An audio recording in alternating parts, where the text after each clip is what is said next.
la vie.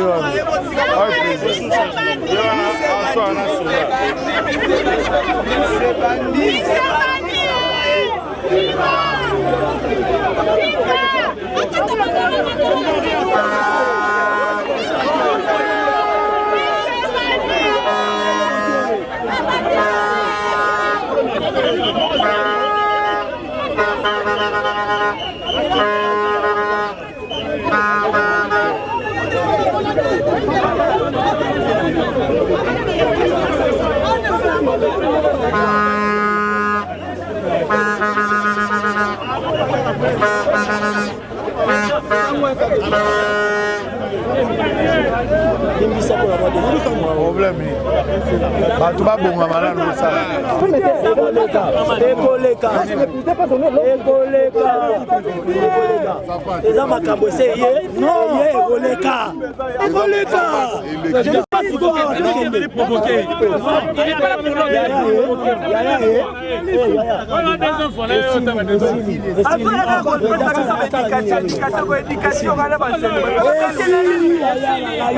Nani, vous avez réclamé Nini? Voilà, on a un chef de division du ministère des Affaires étrangères. Oui.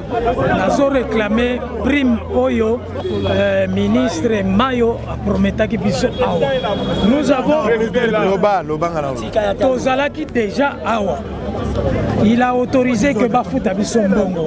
Non, mais vous vous adressez à qui? Mais il pose la question à celui qui le veut. C'est le président qui Papa Loba. Alors, ça c'est la deuxième fois. Ça c'est la deuxième fois Toye parce que promettait que le mois de janvier, tant que vous votez budget, le mois de janvier pour que soit bon on a bien. Parce qu'il était à ce moment-là, au mois de novembre. Balobi, ceux qui vont voter budget à Sika, on va vous payer. Dans le mois de janvier. Et dans le mois de janvier, Tozali, les syndicalistes ont accueilli plusieurs fois pour vérifier ceux qui Sali Moussalawana. C'est pourquoi Toye les sous pour la pression de façon que Bappé Sabison Bongoana. Les alités que chaque fois Toye a réclamé. Tozali, Tozana bâtiment. Arrêtez d'abord avec cette histoire-là. Tozana bâtiment et gouvernement sur boulevard du 30 juin. Oui, bâtiment gouvernement Ezali na une grande partie à bas ministère. Oyo bazo constitué ensemble le gouvernement Nabiso. On a été contacté en urgence avec cette politique de proximité. On s'est déplacé d'abord pour s'imprégner de la situation. Nous avons beaucoup de travail à faire parce que même de l'autre côté on nous attend, il y a des urgences à l'intérieur. Mais avant qu'on croise ministre Mayo, parce qu'on doit le voir finalement pour avoir sa réaction aussi, pour avoir deux poids pour la même mesure. Donc nous serons dans l'obligation, il y a Royo Kanano Bandeko, à travers les représentants de Bango, mais également les travailleurs Naboupé Sengeli Baloba pour Bango ne va pas foutre.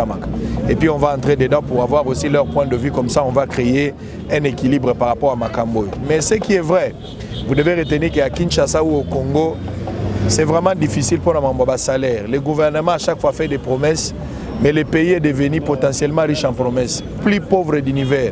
Européens a des promesses, mais pour l'accomplissement, c'est toujours un problème.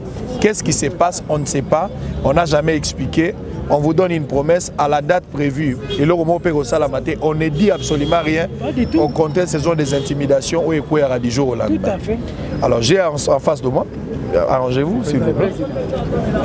Bonjour, messieurs. Bonjour, monsieur le journaliste. Comment on a eu Nani? Benoît Mukenge Moutikou.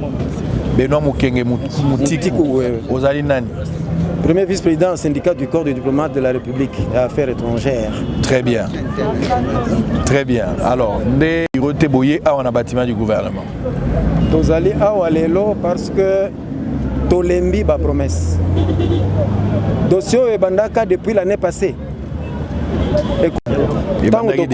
Depuis octobre, nous avons un ministre Mayo. Pour la grille barémique na biso. Oyo, ba ministre intérimaire. Il y avait des ministres intérimaires. ba signé la kabiso nouvelle grille barémique. Pour votre information, nous grille barémique a prime spécifique au tozo bundela awa. Barème nango pour les affaires étrangères, intégration, coopération et francophonie, c'est le barème le plus bas. Le plus bas. Au point où on va passer à la secrétaire générale Abisso. Et qui va qui attend un agent de bureau de 1 fois plus na budget na finance. Nous avons revendiqué na ba intérimaire wana ba lobi non. Oh bo revendiquer non. Ba 4 lisous par 2. To bibiso ba négociateur tondimi. To kopesa ngo nini oh en octobre. To zeli octobre boye et loko kaka mokote. To sala sitine yao. Ministre Yamba Biso. Abenga batu ya paye alobi est-ce que c'est possible en octobre aussi ba foot. Alobi te basali ba kaliki na bango weni wasalaka. Oh ce n'est qu'en janvier où on pourra payer ça. Biso lokula ba loyaliste. Lokula pe ba négociateur to lobi OK to zona no yo wana muke. A signé mokanda par exemple ils en a bureau. Ça sera exécuté dès fin janvier 2020. Fin janvier 2020. Année si la kate et si to komi na janvier to komi ko tuna bango ndenge nini ngai moko na sololi na ye na téléphone mayo mokolo to yaka to kutani na directeur de cabinet numéro 2 na ye alobi faites-moi confiance, je suis en train de suivre les dossiers kaka ndenge directeur de cabinet nga komaki ndenge ko salem tozeli. Et après lui akoya le 10 janvier tango akoya nde akosigné nani paye grille complémentaire ya paye wana et puis bakobenga biso va a signé en toyeba est-ce qu'il y a des omissions ou pas pour que tango bakofuti n'y ait pas de réclamation biso tolobi iyo les 10 c'est comme akate et comme les 13 et les 15 to bandi ko tindela bango ba message ba yamba kaisute nazala message na tindela ki yawa na directeur de cabinet yamba biso ba zo yamba lisusu te. Awa baja balobi nini toza corrompu. Et puis ce sont des pères de famille. Oui. Gratuité zaka na primaire, secondaire zate. Pour la plupart ils sont des parents qui ont des enfants na primaire, na université. Il n'y a rien. Toké pas directeur nani direction à paye kuna omoni yoka makambo wana ezalaka boy ping pong. Le kalobi yaka lelo lobinde mwana kobotama kaka nenge wana jusqu'au point où tant to komi na suka to komeli bango sitine ya lelo ke to koya ko sala sitine awa parce que ba yoka biso parce que ba konzina biso na nani na affaires étrangères na coopération intégrale bango tout baza impliqué mais blocage za kakao to ke na paye balobi no tozo de la ordre uta epa ya mai et comme awa to benga bango silence radio yango wana nous sommes venus aujourd'hui et comme samedi atindele biso mokanda Akiza réception, le but ça ne sert à rien, bon ça la sit-in, le travail d'être en train d'être fait, directeur de paye n'a pas ça qui est instruction, le travail est en train de... Alors que biso qui cause là, après ça biso grille complémentaire a signé en gros parce qu'il n'y a que lui qui peut signer ça. Alors, ceux qui t'ont vu, on te connaît, non, voyez, mon conseiller a signé, bon, vanda calme. Donc, à ce stade, nous avons bloqué Binoza Mayo. Mais oui, Mayo.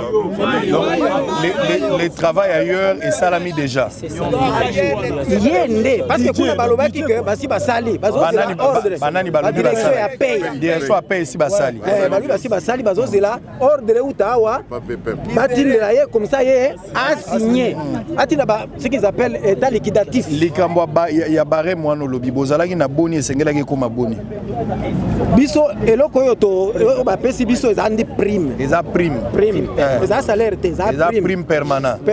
Alors, donc les allez qui nassé makasi alingi ba makisaka presque le double. Presque. Liboso ezali boni. Bon, ça dépend de la grade hein. Un ATB de touche mais soit monta suka ozo boni. Mutasuka monto grade ya suka 215 donc vous allez réclamer pas comme après na 500 000 719 OK mais moto azali kolo ya zo boni 1,3 million. Non, actuellement soki bafuti yango oyo wana kozala na 1,3 million. Nde a na réclamation nombre ba gens eza combien ba oyo esengeli ba bénéficier na prime permanente.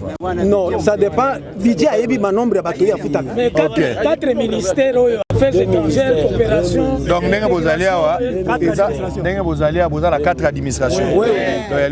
Affaires étrangères, intégration régionale, coopération internationale, na francophonie. Vous avez 4 donc 4 ministères, 4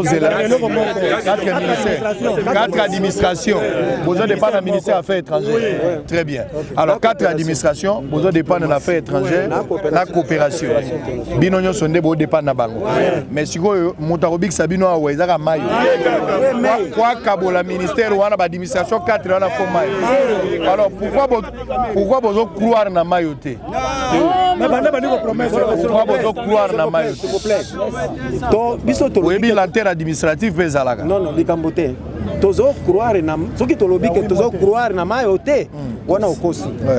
Biso to lembi zela parce que avant lui tozo aka kinyamba de bongo alors bino bokozo appel complémentaire journaliste bakata biso bamusu bazwa 1 mois bamusu bazwa 2 mois o musu c'est ça nini tamboli donc pona baja wa bamonique on a répétition situation. Est-ce que les Cambois hyper binobe bakati bino 15%? Pour l'année Mobimba. Chaque mois. Ça c'est 5 millions là bakati 15%. Agent la combien? Très bien. Est-ce que depuis Boye président, beaucoup de pas ya mayo, beaucoup de na mayo. Na noté. Lelo na noté. Mais procédure ya moi normalement la moindre chose yo ebi procédure ndenge ezalaka. Procédure ezali makele les na sitting mais bozana mémo na bino ou bo constituer équipe logo la yosa président avec 2-3 personnes on peut aller le voir. Oui papa. OK, il y a pas de souci. Parce que moni yakana no bonga na mona ote yakabo.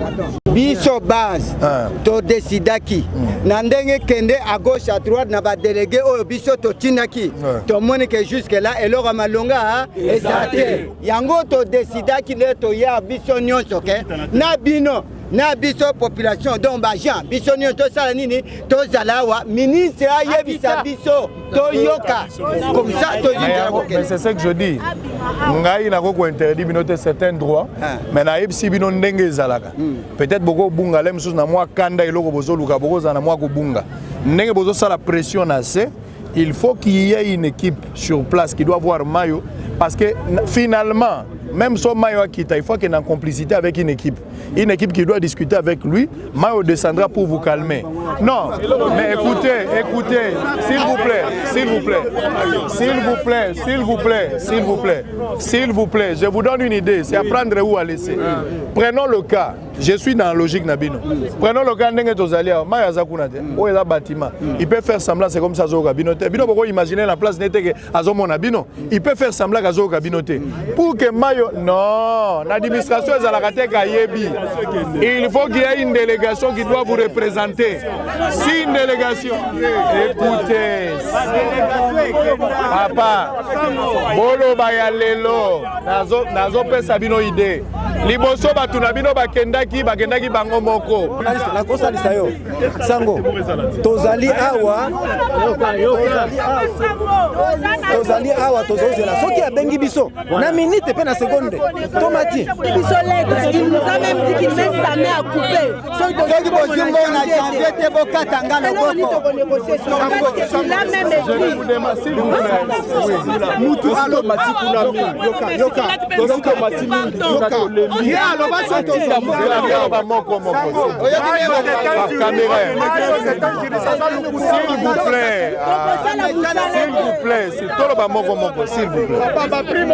S'il vous plaît, c'est là.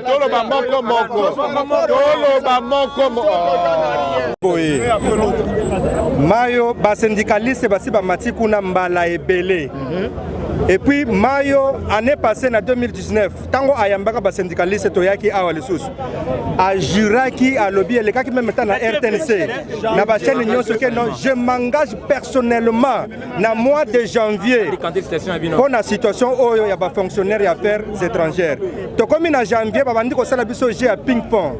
Vous comprenez? Oh non, tout ça là, voilà, ezali tosi tosali nyonso bokende na paye tokokende kuna basindikasa bakende kuna ono budget donc abandi kosala biso baje wana toyeti ya suka samedi oyo basyndicaliste bazalaki awa bapesi bango mukanda moko oyo ezata na objet moko te donc c'est-à-dire que non bamoni biso lokola babolole sur bolole bazoba alors basyndicaliste bakomata soki basyndicaliste kokende kuna bakokende bango moko te donc na base ekokende kuna uswati ye mayo aki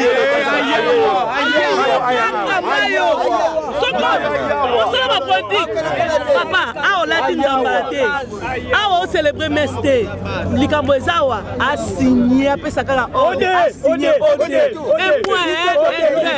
ezalaka le 5 bolobi akokoma soki le 10 soki le 15 aparti ya poto abengi kabinet na ye baconseiller na ye na instruit bino bosala le 15 nga nazonda na kisasa po tozwa décision banda ya ti lelo sokoyi na biso bon ngana message mona opesa son excellence aza mutu moko tolespectaka mingi ntango azalaki nano na libanda na opposition anolo bebele mais lelo oyo aza obédience moko na président de la république oyo eza kodimine kota président de la république yo vraiment membre et puis oza membre ya pampama te influent na cash ozotika petit peuple d'abord va souffrir. En tout cas, ça l'effort. Bon, ça l'effort. Quand il y a président, oh, très bien, merci beaucoup. Oui, papa. Nana solo baboya, to sali ba konda vutuka ebele. Pona lelo yemoko aya. Aya koloba. Très bien. Samutako matakuna sate. Merci. Bon, ba condition à vie au biso to vivre ba diplomate. Vraiment diplomate na mboka boy to tanga to telembe pona mbongo non, c'est pas ça. C'est pas ça. Mbongo bo pesa biso pe eza mongo mke na qualité ba diplomate, c'est pas ça. Diplomate ya mutu excellence. Mais comme ça. Très bien. Comme ça. Monsieur, non, monsieur journaliste. Et leur cohésion pense à son imakasi et que et si quand vous allez à Boué, la chancellerie, le protocole d'État fermé. Mais c'est la honte pour un grand pays. Je pense que les ambassadeurs Bazawana, Bazoya, la chancellerie fermée. Pourquoi les diplomates sont tentés de réclamer leur salaire? Mais c'est la honte. Très bien. Tosali, ministère automobilisaka sur le plan interne, sur le plan international, Makassi, pour les ministères rébellés. Ce qu'on a une réalisation, ministère des Affaires étrangères et coopération. Au ministère des martyrs, au ministère pour maréchal, par réalisation, aux fait là. Surtout qu'on va tomber par les étrangers, c'est la coopération internationale et les affaires étrangères et ça la réunion sur Anna. Mais tala batu oyo ba mobilisaka. Tala état bazanango. Ba telemi bazo déclarer likolo e ba miette. Okutu ba mboka musu basaka nango te. Tokendaka ba mission comme na mission tani moninga na yo diplomate ki soni. Azu ya ke na yo na restaurant. Allez yo. Pas de ça bien les jours je venais chez vous. Na kolala na ndako na yo na ndako ni chambre salon, to un studio. Et ça soni ba kambo ezo sema na kata mboko. Nulle part ailleurs car na Congo. Merci. Nulle part ailleurs. Je pense que la moindre des choses à faire, on va aussi entrer dedans. Nous allons affronter les ministres. On va affronter également. AGB Sango. Il y a budget. À foot, AG, dans le bien AGB, il y a budget. Salaire naïe. Et vous avez secrétaire général, il y a affaires étrangères, il y a coopération internationale, na intégration. Salaire, il y a secrétaire général Mr. Touana. Des salaires, il y a AGB. Ce qu'on suit, salaire, il y a chef de bureau à la fonction publique. À Kokufuta, 3 chefs de division. Très bien. Il y a administration, mais c'est pas normal. Bon, moi je vais continuer. C'est pas normal. Je vais continuer l'investigation. Moi j'ai fait mon travail. S'il vous plaît. Moi je fais le travail à journaliste. Ils appellent démarche. Mais vous avez estimé qu'il faut tirer la cacao. Tant mieux. C'est un droit. Moi je continue le travail. On va vous accompagner si le besoin se présente.